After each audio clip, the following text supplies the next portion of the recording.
Andy Roddick says what he finds weird about what people were saying about Jannik Sinner's latest US Open win. For some, Jannik Sinner and Carlos Alcaraz seem to have swapped roles in this US Open, both adopting the other's approach to the sport.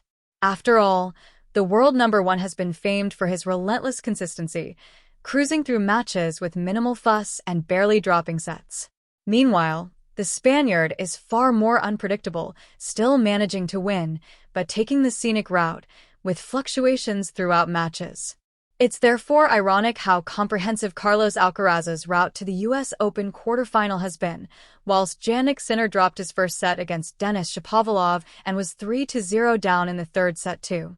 Speaking about those two matches, Andy Roddick has sought to dispel such a notion, speaking on a Served with Andy Roddick podcast. Andy Roddick reacts to what people have been saying about Jannik Sinner. Offering a quick overview of Alcaraz's win over Arthur Rinderknecht, he claimed, "Alcaraz. Tough first set, and then rolls again." However, he then turned his attention to Sinner, claiming, "It's so weird now because 2 days ago, Sinner goes 4 sets and it's like, is Sinner okay? He didn't play perfect." This came after Alcaraz reacted to what he'd heard people saying about his consistency, having certainly disproved that theory with his performances throughout 2025. Carlos Alcaraz's head-to-head record versus Jannik Sinner.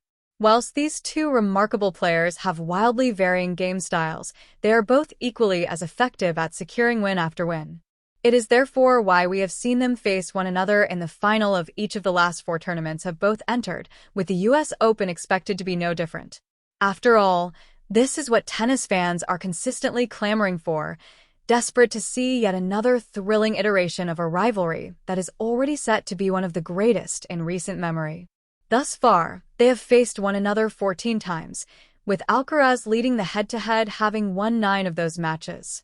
However, their most recent clash in a Grand Slam came in the Wimbledon final, as Sinner dethroned the 2-time champion. With the Italian the reigning champion in New York, it will be really intriguing to see what the dynamic is like should they meet for a 5th straight tournament in a grand final showdown. Novak Djokovic is one of the most decorated tennis players of all time and is arguably just one Grand Slam title away from being considered the undisputed greatest player ever.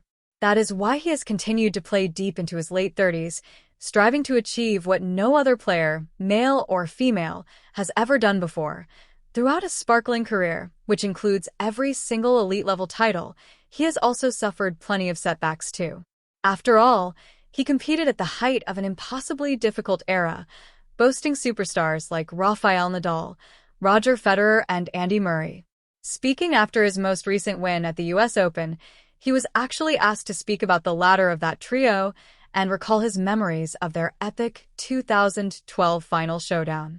Novak Djokovic recalls 2012 US Open final versus Andy Murray. Novak Djokovic began by recalling, "I was 2 sets to love down. I came back. I played great 3rd and 4th, and then lost in the 5th. However, he was also keen to relive the semifinals, where he beat David Ferrer in a match blighted by extraordinary conditions. We had to evacuate and leave the stadium as soon as possible because there was a tornado emergency. So I just remember that year was super windy and difficult to just play overall for anyone." Djokovic concluded by summing up his rivalry with Murray, smiling as he noted, "I mean, Andy won his first US Open. I was close, but I lost in the 5th. I lost to him in a couple of Grand Slam finals. I lost to him also in Wimbledon. So, he can't complain."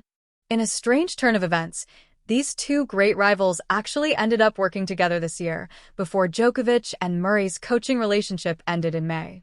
Novak Djokovic's history with the US Open.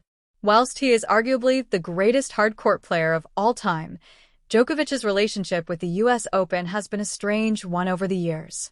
After all, he was famously defaulted back in 2020 for striking the ball at a line judge and has complained about the crowd on occasion. And yet, he is a 4-time champion at the event. However, he has also suffered his fair share of hefty defeats too, losing in 6 finals against 5 different opponents over the years.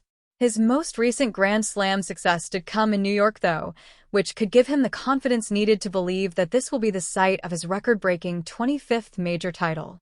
If he were to achieve that feat at the US Open, he would draw level with Federer, Pete Sampras, and Jimmy Connors with the joint most titles in this event's history.